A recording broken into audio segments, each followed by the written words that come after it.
कहानी की शुरुआत में रेप्टर्स द्वारा एक यंग टार्बोसॉर्स को पकड़ लिया जाता है और उसे डिनर के रूप में सर्व किया जाता है। उसे सभी डायनासोर्स में से सबसे खतरनाक डायनासोर्स का सामना करना पड़ेगा, लेकिन क्या वे इतने बड़े रेप्टर्स के बीच से निकल पाएगा? चलिए देखते हैं आज की इस कहानी में। कहानी की शुरुआत में पहाड़ों से घिरी एक घाटी को दिखाया जाता है जहाँ टार्बोसॉर्स का एक छोटा सा परिवार रहता है। जूनियर अभी भी एक बच्चा है और शिकार करना सीख रहा है, लेकिन शिकार खुद उसका पीछा करने लग जाता है। भागता हुआ यंग डायनासोर ठोकर खाकर जमीन पर गिर जाता है। उसे वही मार दिया जा सकता था यदि उसका पिता स्पेकल्स उसे बचाने के लिए वहां नहीं आता। दुश्मन को हराने के बाद क्रिएचर अपने बेटे को भागने के लिए लेक्चर देता है और कहता है कि जूनियर परिवार के लिए शर्म की बात है। स्पेकल्स अपने इकलौते बेटे को उन जगहों का राजा बनाने के लिए ट्रेन करना चाहता है जिसे उसने खुद जीता है। उन्हें एक नदी के तट पर पानी पीने वाले प्रोटोसेरेप्टस का ग्रुप दिखाई देता है। स्पेकल्स शिकार के पीछे दौड़ता है जबकि जूनियर उसे घेरने के लिए पोजीशन लेता है, लेकिन जब प्रोटोसेरेप्टस पास आता है तो वह डर जाता है और उसे पानी में फेंक दिया जाता है। छोटा डायनासोर मदद के लिए चिल्लाता है और उसके पिता उसे बचाने के लिए दौड़ते हैं। हालांकि जैसे ही वे नदी में पैर रखता है स्पेकल्स को पता चलता है कि नदी में पानी कम है और जूनियर को डूबने से बचने के लिए सिर्फ खड़ा होना है। स्पेकल्स निराश होकर वहां से चला जाता है और बच्चा एक पेड़ के तने के अंदर छिप जाता है। जूनियर शर्म महसूस करता है और दुखी हो जाता है क्योंकि वे अपने पिता की उम्मीदों पर खरा नहीं उतर पा रहा है। वे उस दिन को याद करके रोने लगता है जिस दिन उसने अपनी माँ को खो दिया। जब वे छोटा था तो वे तैरने के लिए समुद्र में चला गया, लेकिन जवार की वजह से वे दूर जाने लगता है और समुद्र में डूबने लगता है। इसलिए उसकी माँ उसे बचाने के लिए कूद जाती है। फॉर्चुनेटली वे अपने बेटे को समुद्र के तट पर सुरक्षित पहुंचाने में कामयाब हो जाती है, लेकिन वे सरवाइव नहीं कर पाती। तब से हर दिन जूनियर उसे याद करता है और स्पेकल्स उसे और भी ज्यादा याद करता है क्योंकि वे नहीं जानता है कि अपने बेटे को अकेले कैसे पाला जाए। डायनासोर अपने बच्चे को खोजने जाता है और वे एक उल्का को गिरते हुए देखते हैं। जूनियर धमाके से डर जाता है और स्पेकल्स कहता है कि जल्दी उन्हें रहने के लिए एक नई जगह की तलाश करनी होगी। जूनियर कहता है कि वे चाहता है कि वे हमेशा के लिए वहां रह सके, लेकिन उसके पिता उसे आश्वासन देते हैं कि अगर वे ऐसा करता है तो वे सुरक्षित रहेगा, लेकिन जीवन की सभी अच्छी चीजों को मिस कर देगा। अंत में टार्बोसॉर्स कहता है कि चाहे कुछ भी हो जाए वे हमेशा उसकी सुरक्षा करने के लिए वहां उपस्थित रहेगा। अगली सुबह जूनियर अपने पिता को प्राउड फील कराने की सोचता है और शिकार की ओर दौड़ता है। जब जानवर पानी पी रहा होता है तो जूनियर उस पर हमला कर देता है, लेकिन तेज सेप्लोसॉर्स उसे चकमा देने में कामयाब हो जाता है और अपने छोटे शिकारी से दूर भाग जाता है। फिर रेप्टर्स का एक ग्रुप उसके पास आता है और उसे पकड़ लेता है। तभी जूनियर अपने पिता को बुलाने के लिए चिल्लाना शुरू कर देता है और स्पेकल्स अपने बेटे की मदद करने के लिए दौड़ता है। उस विशाल जानवर को अपने पास आते देख रेप्टर्स जूनियर के साथ वहां से भाग जाते हैं। टार्बोसॉर्स उनके पीछे दौड़ता है। हालांकि रेप्टर्स तेज और चुस्त हैं, इसलिए वे उससे अधिक तेज दौड़ सकते हैं। उनमें से दो स्पेकल्स पर हमला करने के लिए वापस आते हैं। जैसे ही वे एक पुल को पार करते हैं डायनासोर नदी में गिर जाता है। जब वे पानी से टकराता है तो वे बेहोश हो जाता है, लेकिन वे जल्दी से जाग जाता है क्योंकि उसे अपने बेटे को बचाने के मिशन को पूरा करना होगा। हालांकि जब तक स्पेकल्स नदी से बाहर आता है रेप्टर्स पहले जूनियर के साथ गायब हो चुके हैं। जानवर अपने दुश्मनों के पैरों के निशान में अपने बेटे की गंध को सूंघने की कोशिश करता है, लेकिन जल्दी बारिश शुरू हो जाती है और जूनियर के सभी ट्रैक्स मिट जाते हैं। जब वह जागता है तो यंग टार्बोसॉर्स खुद को चट्टानों से घिरी एक अजीब सी जगह में पाता है, जबकि नफरत से भरी आंखें उसे गुफाओं के अंदर से देख रही है और जूनियर अपने डर को छिपा नहीं सकता। अचानक वह चारों ओर से क्रिएचर से गिर जाता है और स्लेश उसे डराने के लिए उसके पास आता है। क्रिएचर उसे अपने पंजों से धमकाने की कोशिश करता है, लेकिन ब्लू उसका बचाव करने के लिए वहां आ जाती है। वे स्लेश को दूर फेंक देती है और उसे यंग डायनासोर को अकेला छोड़ने का ऑर्डर देती है। फिर ब्लेड वहां आ जाता है और उन्हें लड़ाई बंद करने के लिए कहता है। तभी रेप्टर्स का एक ग्रुप वहां आ जाता है और डायनासोर घबरा जाते हैं। ब्लू जूनियर को छुपने के लिए कहती है, लेकिन गुफा में प्रवेश करने से पहले उन्हें घेर लिया जाता है। केवल ब्लेड और स्लेश छुपने में कामयाब हो जाते हैं। तीनों रेप्टर्स कुछ शिशुओं को डिनर पर ले जाने के लिए चुनते हैं और उन्हें फॉलो करने का ऑर्डर देते हैं। जब रेप्टर्स वहां से चले जाते हैं तो ब्लू रिवील करती है कि वे सभी जिन्हें ले जाया जाता है वे कभी भी वापस नहीं लौटते। इसी बीच स्पेकल्स अपने बेटे की तलाश में रेगिस्तान से गुजर रहा है। हालांकि प्यास की वजह से वे वहीं पर बेहोश हो जाता है। इसी समय साई वहां दिखाई देता है। हालांकि वे बहुत अच्छी तरीके से नहीं देख सकता, लेकिन एंकिलोसॉर्स के पास सारे डायनासोर्स के बीच सूंघने की क्षमता सबसे अधिक है। जानवर को कुछ फेमिलियर लगता है और उसे लगता है कि टार्बोसॉर्स उसका दुश्मन है। साई उस पर अटैक करने के लिए दौड़ता है, है, लेकिन रास्ते में वह ठोकर खाता है और जमीन पर गिर जाता है। असहाय और उठने में असमर्थ उसे लगता है कि उसका अंत आ गया है, लेकिन वे ये जानकर सरप्राइज हो जाता है कि बड़ा शिकारी उसका दुश्मन नहीं है। स्पेकल्स एंकिलोसोर्स को अटैक का कारण पूछता है। साई कहता है कि उसने उसके सबसे अच्छे दोस्त डेजी का अपहरण कर लिया है। साई की उसे तब मुलाकात होती है जब वे छोटे बच्चे थे और तब से वे कभी भी अलग नहीं हुए, जब तक कि उसे रैप्टर का एक ग्रुप उठाकर ले गया और उसने उसे फिर कभी नहीं देखा। अब जब वे स्पेकल्स के करीब है तो साई को रियलाइज होता है कि उसकी गंध उन डायनासोर्स के समान है जो उसके फ्रेंड को उठाकर ले गया था। वह उस ग्रुप का पार्ट नहीं था जिसने डेजी को कैप्चर किया था। टार्बासोर्स को रियलाइज होता है कि साई उसी ग्रुप का जिक्र कर रहा है जिसने उसके बेटे को उठा लिया और उन्हें ढूंढने के लिए उसकी हेल्प मांगता है। एंकिलोसोर्स अपने दोस्त का बदला लेने की सोचते हैं, जबकि जूनियर उस भयानक जगह में अपने पहले दिन सरवाइव करने में कामयाब रहा। जूनियर एक गुफा में छिपने की कोशिश करता है, लेकिन कोई भी नए जीव को रखने के लिए तैयार नहीं है। फिर वे एक दूसरी गुफा को देखता है जो खाली है और गंदगी से भरी है। केवल डस्टी ही वहां रहती है और जीवित रहने के लिए इस रणनीति का उपयोग करती है, क्योंकि रैप्टर्स कभी भी इस गंदगी वाली जगह में शिकार की तलाश नहीं करेंगे। जब ब्लू वहां आती है तो छोटा ट्राइसेरोप्टोस छिप जाता है। वे पूछती है कि जूनियर कचरे के उस पहाड़ के पास क्या कर रहा है। यंग डायनासोर कहता है कि उसे तब तक छिपने की जरूरत है जब तक कि उसके पिता उसे लेने के लिए नहीं आ जाते। फायर माउंटेन वाले रास्ते में स्पेकल्स और साई एक चट्टान के बीच से गुजरते हैं। अचानक साई एक विशाल बिच्छू को देखकर सरप्राइज हो जाता है, जो अपनी जहरीली पूंछ का उपयोग करके उसे मारता है। लकीली जानवर को उसके कवच के कारण कोई नुकसान नहीं पहुंचता, लेकिन स्पेकल्स की स्किन इतनी कठोर नहीं है। जब वह चट्टान को पार करने ही वाला होता है, उसे अपने नए दोस्त के चिल्लाने की आवाज सुनाई देती है और घाटी के बीच चलने वाले बिच्छू में से एक को खत्म करने के बाद वह उसे बचाने के लिए वापस चला जाता है, लेकिन विशाल मॉन्स्टर्स उसे घेर लेते हैं। वे स्पेकल्स के एक पैर पर डंक मार देते हैं। भले ही वे घायल हो गया, लेकिन वह अपने दुश्मन पर अटैक करता है। क्रिएचर अपने पावरफुल दांतों का यूज करके बिच्छू के पैरों को फाड़ देता है और उसे मार डालता है। जब वे अंततः उस जगह से बाहर निकलने में कामयाब हो जाते हैं तो उसके पैर में घाव के कारण स्पेकल्स जमीन पर गिर जाता है। वह मुश्किल से ही चल पाता है। हर मिनट जहर उसके शरीर के अन्य हिस्सों में फैलने लगता है, लेकिन जानवर अपने बेटे को ढूंढने के मिशन को छोड़ने से इनकार कर देता है। साई अपने दोस्त को रुकने और थोड़ी देर आराम करने के लिए कहता है, लेकिन उसका मानना है कि यह केवल उन्हें धीमा करने का काम करेगा। बिना पानी और भोजन के दोनों कुछ और मिनटों तक चलते हैं, जब तक कि स्पेकल्स बेहोश नहीं हो जाता। इसी समय रेत नीचे की ओर गिरने लगती है और वे दोनों एक छेद से नीचे ग्राउंड पर गिर जाते हैं। साई गिरने से बेहोश हो जाता है और जब वह होश में आता है तो उसे एक मॉन्स्टर की गंध आती है।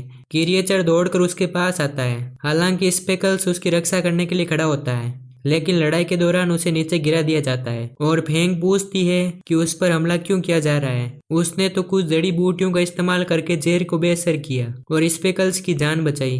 जानवर बहुत कमजोर है, इसलिए फेंग का इरादा साई को डिनर के रूप में खाने का था। हालांकि स्पेकल्स कहता है कि एंकिलोसोर्स उसका दोस्त है और फेंग उसे अकेला छोड़ने का फैसला करती है। वे उसे बताती है कि वे अपनी बेटी की तलाश कर रही है, जिसे रैप्टर ने 2 हफ्ते पहले कैद कर लिया था। रैप्टर्स शावकों को भोजन वितरित करते हैं, क्योंकि जब उनकी बारी आएगी तो उन्हें स्वस्थ रहने की आवश्यकता होगी। डस्टी उन सभी में सबसे अधिक अनअट्रैक्टिव है और एक पेट्रोसोर द्वारा उसका भोजन चुरा लिया जाता है, जो हर दिन वहां भोजन की तलाश में आता है। कमजोर और भूखा ट्राइसेरोप्टोस अपनी गुफा में लौट जाता है। इसी समय जूनियर वहां आ जाता है। वह अपने दोस्त के लिए भोजन लाता है।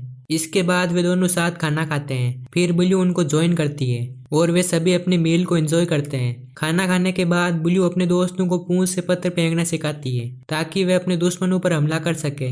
डस्टी अपना पहला प्रयास करती है, लेकिन अनसक्सेसफुल रहती है। इसके बाद जूनियर कोशिश करता है, लेकिन वे गलती से अपनी पूंछ को एक विशाल पत्थर पर मार देता है और इस वजह से उसे चोट लग जाती है। उनमें से एक रैप्टर उसके बगल में दिखाई देता है और वे डस्टी को उसे फॉलो करने का ऑर्डर देता है। ब्लू अपने दोस्त को ले जाने से रोकने की कोशिश करती है, लेकिन ब्लेड उसे वापस खींच लेता है, क्योंकि अब कुछ भी नहीं किया जा सकता। उस रात जूनियर उस दिन का सपना देखता है जब वे डूब रहा था और मदद के लिए रो रहा था। हालांकि वह अपने सपने में डस्टी को देखता है और वह अपने दोस्तों से मदद के लिए रो रही है। उस दिन जब डी संग का खाना चोरी करने के लिए आता है तो जूनियर उसे पकड़ लेता है और जानवर को जानकारी के बदले उसे अपना सारा खाना देने का वादा करता है। जानवर उन्हें बताता है कि उन चट्टानों के पीछे एक आग का पहाड़ है और उसके अंदर एक राक्षसी जानवर जाग गया है।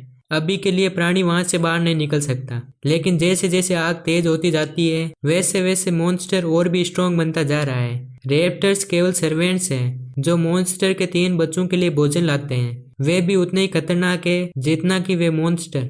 अपने दोस्त को नहीं बचा पाने के लिए जूनियर गिल्टी महसूस करता है और दूसरों के साथ मिलकर वहां से भागने का प्लान बनाता है। स्लेश भागने के लिए रैप्टर्स का सामना करने के लिए डरता है। इस पर जूनियर उसे डरपोक कहता है, इसलिए स्लेश उसे धमकाने की कोशिश करता है। हालांकि ब्लेड उसे रोकने में कामयाब हो जाता है और उसे जूनियर को अकेला छोड़ने के लिए कहता है। दूसरी तरफ उन तीनों को आखिरकार एक झील मिल जाती है और वे यात्रा जारी रखने के लिए फिर से अपनी ताकत हासिल कर सकते हैं। पानी पीते हुए वे एक ब्राचियोसॉर्स के परिवार को देखते हैं, जिस पर कार्नोटोरस का एक बड़ा ग्रुप हमला कर देता है। वे उनके अंडे चुरा रहे हैं। उन माताओं के रोने की आवाज सुनकर फेंग मदद करने का फैसला करती है और अंडे को वापस लेने के बाद शिकारियों पर हमला करती है। स्पेकल्स इसे उसकी मां को लौटा देता है, जो बहुत आभार महसूस करती है। कार्नोटोरस फिर फेंग को घेर लेते हैं और उसे नीचे गिराने में कामयाब हो जाते हैं, लेकिन स्पेकल्स अपने दोस्त को बचाने के लिए वहां आ जाता है और डायनासोर्स को दूर भगाता है। साई भी वहां आ जाता है और अपनी पावरफुल पूंछ का उपयोग उन्हें दूर भगाने के लिए करता है। जब उन्हें रियलाइज होता है कि उनकी संख्या कम है तो कार्नोटोरस वहां से भाग जाते हैं और ट्रायो ब्रेचियोसॉर्स के बच्चे को बाहर निकलते हुए देखते हैं। कुछ मिनट्स बाद वे अपनी लॉन्ग जर्नी को कंटिन्यू रखते हैं, जबकि जूनियर भागने का प्लान तैयार करता है। वे नोटिस करता है कि बाहर निकलने वाले रास्ते पर हमेशा 3 गार्ड्स खड़े होते हैं और ब्लेड उनके साथ एक रणनीति साझा करता है। उस रात वे डिसांगा के सिग्नल का वेट करते हैं, जो अपना पेमेंट प्राप्त करने के बाद उन्हें सूचित करता है कि एक गार्ड सो रहा है। इसके बाद जूनियर दूसरे गार्ड का ध्यान अपनी ओर आकर्षित करता है। अपने दोस्त के पकड़े जाने से पहले ब्लू रैप्टर के सिर पर पत्थर से अटैक करती है, जिस वजह से जानवर वहीं पर बेहोश हो जाता है। आगे ब्लेड अपने दूसरे शॉट को फायर करता है और जूनियर आखिरी गार्ड को लुभाने के लिए चारे के रूप में काम करता है। ब्लू अपने शॉट को मिस कर देती है, जिस वजह से रैप्टर उसके दोस्त को खाने ही वाला होता है। हालांकि ब्लेड जल्दी से पहाड़ पर चढ़ जाता है और रैप्टर को नीचे की ओर धकेल देता है। कुछ देर बाद ब्लू भी उनके साथ आ जाती है और वे तीनों साथ में प्रिजन से बाहर की ओर भागते हैं। लेकिन उन्होंने इस चीज की कल्पना नहीं की थी कि 3 और गार्ड्स उनका बाहर इंतजार कर रहे होंगे। स्लेश उनके साथ धोखा कर देता है। वे उनके दुश्मनों को उनके भागने का पूरा प्लान बता देता है। हालांकि वे इसे रुकने वाले नहीं हैं। वे वहां से भागने की कोशिश करते हैं। रैप्टर्स को अपने पास आते देख ब्लेड छिप जाता है, जबकि उसके दोस्त भागते रहते हैं। जल्दी दोनों डायनासोर चट्टान के किनारे तक पहुंच जाते हैं, जहां दूसरी तरफ लावा है। शिकारी उन्हें घेर लेते हैं और पूछते हैं कि तीसरा भगोड़ा कहां पर है, भले ही उसका जीवन खतरे में हो। जूनियर अपने फ्रेंड की लोकेशन रिवील करने से मना कर देता है। उन्हें एक काल कोठरी में भेज दिया जाता है और अब डिनर के लिए अगली बारी उनकी है। अगली सुबह साई को अपनी गन से पता चलता है कि वे रैप्टर्स के छिपने की जगह के बहुत करीब है। उन्हें एक पेट्रोसोर के रोने की आवाज सुनाई देती है, जिसे शावकों की भागने में मदद करने के लिए पनिश किया जा रहा था। साई अपने शरीर का उपयोग उन्हें लुभाने के लिए करता है और डिसांगा इसका फायदा उठाकर वहां से निकल भागता है। शिकारी एंकिलोसोर्स का पीछा करते हैं और उसे घेर लेते हैं। हालांकि उनको ये उम्मीद नहीं होती, तभी टार्बासोर्स वहां दिखाई देते हैं और एक रैप्टर को पकड़ लेते हैं। उससे पूछताछ करने के बाद स्पेकल्स को जेल की लोकेशन के बारे में पता चलता है और वे साई को इस जानवर के भाग्य का फैसला करने की अनुमति देता है। अंत में एंकिलोसोर्स अपने दोस्त डेजी का बदला लेने में सक्षम हो जाता है और अपनी पूंछ का उपयोग करके रैप्टर को चट्टान से नीचे धकेल देता है। इसके बाद ट्रायो घाटी की ओर आगे बढ़ते हैं। ज्वालामुखी की वजह से पत्थर उनके रास्ते में गिर जाते हैं। वे पत्थरों को हटाने की कोशिश करते हैं, लेकिन अब उनका रास्ता ब्लॉक हो चुका है। फेंग और स्पेकल्स पत्थरों को धकेलने की कोशिश करते हैं, लेकिन वे कामयाब नहीं हो पाते। अचानक उन्हें ब्रेचियोसॉर्स का एक ग्रुप दिखाई देता है, जो अपने विशाल पंजों का यूज करके पत्थरों को हटा देते हैं और रास्ता क्लियर कर देते हैं। उन्होंने उनकी हेल्प की क्योंकि ट्रायो ने कुछ दिनों पहले ही उनके अंडे बचाने में उनकी मदद की थी। अब उनके सामने अगली चुनौती है कि कई सारे रैप्टर्स से छुटकारा पाना, जो दूसरी तरफ इंतजार कर रहे हैं। टार्बासोर्स अपने तेज दांतों का उपयोग अपने अपोनेंट की गर्दन को पकड़ने और उन्हें दूर फेंकने के लिए करता है, जबकि साई अपनी पूंछ से रैप्टर पर हमला करता है। ये देखते हुए कि एग्जिट पर कोई भी गार्ड नहीं है, ब्लेड दूसरे जानवरों को चेतावनी देने के लिए जेल की ओर दौड़ता है और फिर अपने दोस्तों को बचाने के लिए जाता है। यंग डायनासोर्स के भागने की वजह से भूकंप आ जाता है, जिससे चट्टानें खुल जाती है और कई सारे क्रिएचर पीछे ही रह जाते हैं। फेंग और स्पेकल अपने बेटे का नाम पुकारते हैं, लेकिन वे तो दूसरी तरफ जा रहे हैं। उनका प्लान है नदी के पार गुफा में जाकर डस्टी को ढूंढना। हालांकि स्लेश उन्हें पकड़ने के लिए उनके पास आ जाता है। ब्लेड अपने दोस्तों को दौड़ने के लिए कहता है और कहता है कि वे जल्दी ही उन्हें ढूंढ लेगा, लेकिन वे इस बात से अनजान है कि स्लेश के साथ 2 रैप्टर भी है। ब्लेड एक दुश्मन को नीचे गिराने में कामयाब हो जाता है। गिरते हुए वे स्लेश की पूंछ पकड़ लेता है, जिस वजह से वे दोनों लावा में गिरने लगते हैं। गद्दार अपने पंजों से चट्टान को पकड़ लेता है। अब केवल एक रैप्टर पीछे रह गया है, जानवर ब्लेड को नीचे गिरा देता है और वे उसे खाने ही वाला होता है। लेकिन ब्लू और जूनियर अपने दोस्त की मदद करने के लिए वापस आ जाते हैं। वे शिकारी पर हमला करते हैं और उसे नीचे गिरा देते हैं। हालांकि जानवर अपने साथी की पूंछ पकड़ लेता है। वे इतना वजन सहन नहीं कर पाता और उसका पंजा चट्टान से छूट जाता है और वे सभी लावा में गिर जाते हैं। रास्ता क्लियर होने के बाद वे अपना मिशन कंटिन्यू रखते हैं और नदी की ओर जाते हैं। स्पेकल्स उन्हें राग के बीच नोटिस करता है और अपने दोस्तों को उनका पीछा करने के लिए बुलाता है। जब उसका सामना नदी से होता है तो जूनियर डर जाता है, लेकिन वह अपने पिता के शब्दों को याद करता है और फैसला करता है कि वह अब डरपोक नहीं रहेगा। डर के बावजूद डायनासोर पानी में कूद जाते हैं और गुफा तक पहुंचने के लिए चट्टान के नीचे गोता लगाते हैं, जबकि पानी के नीचे ब्लू सांस नहीं ले पाती, जिस वजह से वे तैर नहीं सकती। इसलिए जूनियर उसकी मदद करता है और तीनों अपने डेस्टिनेशन पर पहुंच जाते हैं। अचानक वे जमीन पर बिखरे हुए कई डायनासोर के कंकाल को देखते हैं और क्रिएचर के अपनी ओर आने की आवाज सुनते हैं। यंगस्टर को यह देख राहत मिलती है कि यह तो डस्टी है जो कई टाइम से यहाँ छुपी है और इसलिए वे जीवित रहने में कामयाब रही। फिर 3 लार्ज मॉन्स्टर उनकी ओर आते हैं और डस्टी उन्हें बताती है कि वे म्यूटेंट बेबीज हैं। विशाल टेडपोल यंगस्टर का पीछा करना शुरू करते हैं, लेकिन उनके माता पिता उन्हें बचाने के लिए वहां पर पहुंच जाते हैं। ब्लू अपनी माँ को देखकर खुश हो जाती है और स्पेकल्स जूनियर को उस मॉन्स्टर से भागते हुए देखता है। टार्बासोर्स उस क्रिएचर पर अटैक करने के लिए दौड़ता है और फिर अपने बेटे को लेक्चर देता है। उसके अनुसार जूनियर को भागने के बजाय उन मॉन्स्टर का सामना करना चाहिए। इसे सुनकर जूनियर वहां से चला जाता है क्योंकि अब वह अपने पिता से कायर सुनने के लिए खड़ा नहीं रह सकता। फिर ब्लू स्पेकल्स के पास जाती है और बताती है कि जूनियर डस्टी को बचाने के लिए वहां आया था, इसलिए वे कायर कहलाने के लायक नहीं है। तभी एक विशाल मॉन्स्टर वहां आ जाता है और छोटे ग्रुप का पीछा करना शुरू कर देता है। साई पीछे रह जाता है, लेकिन जल्दी वह अपने दोस्तों को फिर से ढूंढ लेता है और उनके साथ वहां से भाग जाता है। वे एक दरार के अंदर छिप जाते हैं, लेकिन स्पेकल्स अपने बेटे की तलाश में बाहर आना चाहता है। फेंग और साई उसे रोकने की कोशिश करते हैं और डस्टी को रियलाइज होता है कि मॉन्स्टर वहां से जा रहा है। स्पेकल्स इस मौके का फायदा उठाकर उस जगह से बाहर निकलता है। जूनियर क्रिएचर का ध्यान भटकाने की कोशिश करता है ताकि उसके पिता और उसके दोस्त वहां से भाग सके। अचानक टार्बोसोर्स उसकी मदद करने के लिए दौड़ता है और फेंग उसके पीछे जाता है, जबकि साई के पास बच्चों को सुरक्षित रखने का मिशन है, लेकिन वे अपने दोस्त की मदद करने का फैसला करते हैं। स्पेकल्स और फेंग क्रिएचर पर अटैक करते हैं और अब जूनियर को मॉन्स्टर से बचकर भागना ही होगा। इसी बीच ब्लू और ब्लेड उसे बचाने के लिए वहां आ जाते हैं और बेबी मॉन्स्टर पर पत्थर फेंककर उन्हें नीचे गिरा देते हैं। अपने पेरेंट्स की कंडीशन को देखकर ट्रायो म्यूटेंट का ध्यान अपनी ओर आकर्षित करता है। भूकंप की वजह से पहाड़ उखड़ने लगता है और मॉन्स्टर चट्टानों के नीचे दब जाता है, लेकिन अपने आखिरी अटैक से मॉन्स्टर जूनियर को दूर फेंक देता है और डायनासोर एक चट्टान से टकराने के बाद जमीन पर गिर जाता है। अपने बेहोश बेटे को देखकर स्पेकल्स डेस्परेट होने लगता है। वे उसे जगाने की कोशिश करता है और ये सोचने लगता है कि यंग डायनासोर मर चुका है। टार्बासोर्स अपने बेटे पर इतना कठोर दिल बनने के लिए माफी मांगता है और उससे उठने की भीख मांगता है। इसी बीच ज्वालामुखी का लावा उनके करीब आने लगता है और डायनासोर के पास कहीं और जाने का रास्ता नहीं है। जूनियर के दोस्त उसके चारों ओर इकट्ठा होते हैं और उसे जगाने की कोशिश करते हैं। डस्टी को पता चलता है कि वह अभी भी सांसें ले रहा है। जब जूनियर जागता है तो उसके पिता उसे उसके सांस पर बधाई देते हैं और कहते हैं कि उसे उस पर बहुत गर्व है। अब हर कोई उस जगह से बाहर भाग सकता है, लेकिन उन्हें जल्दी पता चलता है कि बाहर निकलने का रास्ता चट्टानों से ढका हुआ है। इसलिए ग्रुप उस दीवार को गिराने की कोशिश करता है, लेकिन कामयाब नहीं हो पाता। कंडीशन को बदतर बनाने के लिए मॉन्स्टरस क्रिएचर वापस आ जाता है, जिसकी बॉडी लावा से ढक चुकी है। मॉन्स्टर उनकी ओर आगे बढ़ता है। स्पेकल्स को एक आइडिया आता है और वे सारे जानवरों को वहां से दूर जाने का ऑर्डर देता है। जानवर म्यूटेंट को अपनी ओर आकर्षित करने के लिए अपने शरीर को चारे के रूप में यूज करता है और जैसे ही वे उसे खाने वाला होता है वे वहां से दूर कूद जाता है। इस तरह क्रिएचर स्टोन की दीवार को खोल देता है, जिससे बाहर निकलने का रास्ता बन जाता है। इसलिए हर कोई वहां से बच निकलता है। बाद में जब वे ज्वालामुखी से दूर आ जाते हैं तो वे रात की सांस लेते हैं। वे सभी सर्वाइव करने में कामयाब रहे। साई अपने दोस्तों को गुड बाय कहता है और अपने जैसों के पास लौट जाता है। फिर स्पेकल्स उन्हें मदद करने के लिए धन्यवाद देता है और कहता है कि वे अपने बेटे को उनके बिना वापस नहीं ला पाता।